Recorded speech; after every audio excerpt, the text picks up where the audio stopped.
సుబ్బారావు గారు. నమస్తే సార్. ఏంటి సార్ ఈ కేసులో ఒకవైపు సిబిఐ చేత విచారణ జరిపించాలని కేంద్ర హోంశాఖకు మిథున్ రెడ్డి లేఖ రాశారు. ఆయనే ఆల్రెడీ లిక్కర్ స్కామ్లో ఉన్నారు. ఇంకోవైపు దాదాపు 4 బృందాలు నేస్తున్నాం, ఎట్టి పరిస్థితుల్లో కూడా వదిలేది లేదని చెప్పి కొల్లు రవీంద్ర గారు చెప్తారు.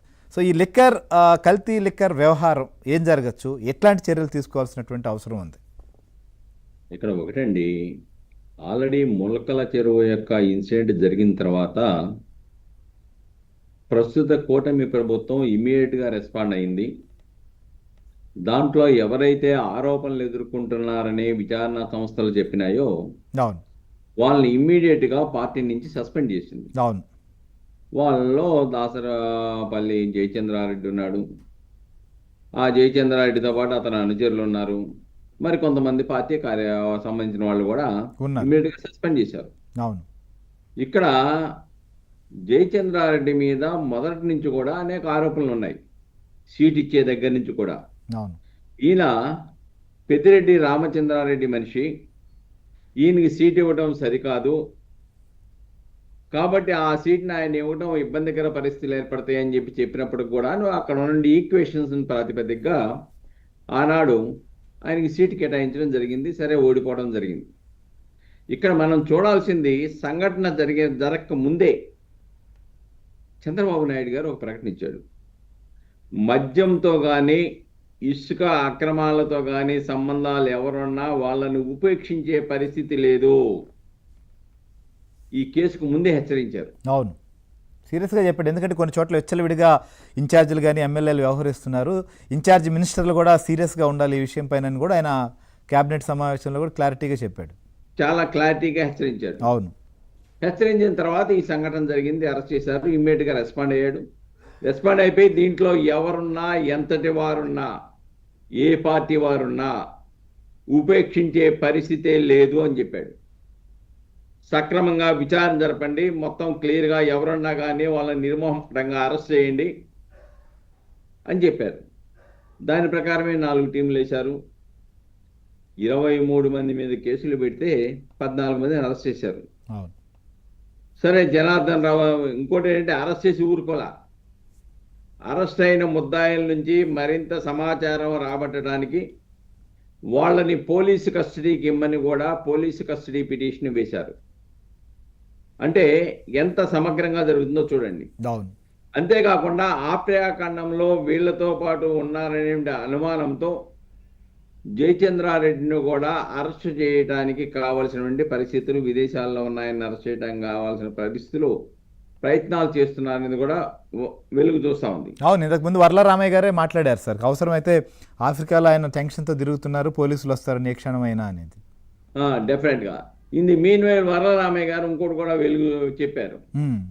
ఆఫ్రికా, సౌత్ ఆఫ్రికా, దక్షిణాఫ్రికా ఖండంలో ఈ యొక్క రెడ్డి గ్లోబల్స్ ఇండస్ట్రీస్ పేరిట ఎవరైతే జగన్మోహన్ రెడ్డి సోదరుల వరుస అవుతూ ఉన్నారో వైఎస్ సునీల్ రెడ్డి కానీ, వైఎస్ అనిల్ రెడ్డి కానీ, అక్కడ తయారీ మద్యంలో ఇలాంటి మద్యాన్ని తయారు చేసి అక్కడ తాపడం వలన కామెరూన్ ప్రభుత్వం వాళ్ళ డిస్టిలరీస్ని మూసివేసింది.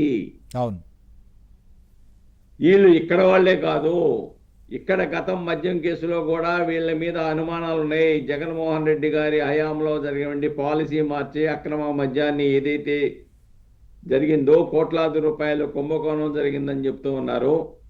దాంట్లో కూడా అనిల్ రెడ్డి కానీ సునీల్ రెడ్డి కూడా పాత్ర ఉన్నది అని చెప్పేసి విచారణ సంస్థలో అనుమానాలు వ్యక్తపరిచిన అంశాన్ని మనం ఇక్కడ గుర్తెత్తుకోవాలి. అవును, సిట్టు కూడా వెళ్ళి చెన్నైలో కానీ హైదరాబాద్లో సోదాలు కూడా చేశారు సార్. వాళ్ళ ఆఫీసులు, కార్యాలయాలు, ఇళ్ల మీద కూడా, వాళ్ళ అనుచరుల కార్యాలయాల మీద కూడా దాడులు జరిపినాయి.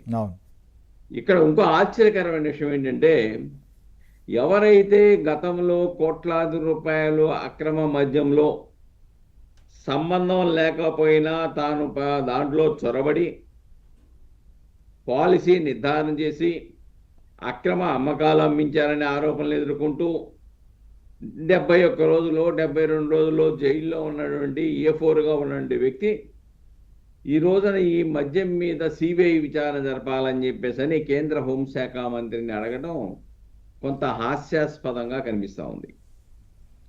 తాను కోట్లాది రూపాయల మద్యం కేసులో ఇరుక్కున్నాడు. దీని మీద ఈయన రిమాండ్ రిపోర్ట్లు కనుక మనం చూస్తే చాలా ఆశ్చర్యానికి కలిగించే అంశాలు ఉన్నాయి. వీళ్ళు ఎక్కడెక్కడ మీటింగ్లో కూర్చున్నారు, అధికారులతో ఏ విధంగా కూర్చున్నారు, అధికారులను సత్యప్రసాద్ కానీ లేకుంటే ఆనాడు ఎండీగా ఉన్నటువంటి వ్యక్తిని కానీ ఏ విధంగా ప్రలోభ పెట్టాడు, ఏ విధంగా వాళ్ళు ఈ పోస్టులోకి తీసుకొచ్చారు సంబంధం లేని పోస్టుల్లోని. ఈ యొక్క 10% పోయిన తర్వాత 90% అంతిమ లబ్ధిదారుడికి ఎలాగెళ్లాలో కూడా నిర్ణయాలు చేసిన వ్యక్తి ఈయన అని technical evidence, Google takeout, WhatsApp లాంటి టెక్నికల్ ఎవిడెన్స్ మొత్తాన్ని కూడా ఈయన పాత్రని స్పష్టంగా వెల్లడింపజేశారు. ఆయన ఈ రోజున నీతిమంతుడిలాగా దీని మీద జరపాలని అంటాం హాస్యాస్పదాన్ని కలగజేస్తుంది. ఇంకోటి ఇక్కడ మనం చూడాల్సింది, ఈ మద్యం కేసులో గత ప్రభుత్వంలో జరిగితే వాళ్ళ మీద ఆరోపణలు వస్తే పార్టీని సస్పెండ్ చేశావా ఎప్పుడైనా నువ్వు జగన్మోహన్ రెడ్డి గారు? అలాగనే డోర్ డెలివరీ చేసిన అనంతబాబు ఓపెన్గా దొరికిపోతే ముద్దాయిగా ఉంటే ఆయన్ని వెంట పెట్టుకొని ఆయన బెయిల్ మీద వస్తే దండలు వేసి ఊరేగించిన చరిత్ర లేదా?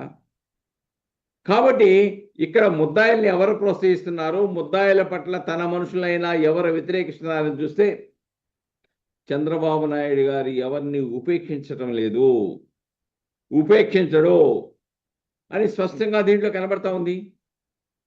కాబట్టి సరే జయచంద్రారెడ్డి వస్తాడా, నేను దీంతో సంబంధం లేదు ఏంటి కడిగిన ముత్యంలాగా వస్తాడా లేదా అనేది విచారణ సంస్థలు తేలాల్సి వచ్చింది. ప్రస్తుతం తీసుకోవాల్సిన చర్యలు ఉన్న ఆధారాల ప్రకారం ఎవరిని ఉపేక్షించలేదు.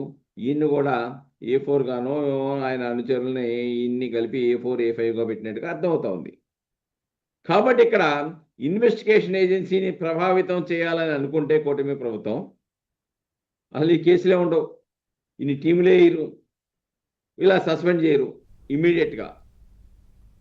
కానీ అలా చేసిందంటే నిష్పక్షపాతంగా కేసులో విచారణ జరుగుతుందని అర్థమవుతుంది.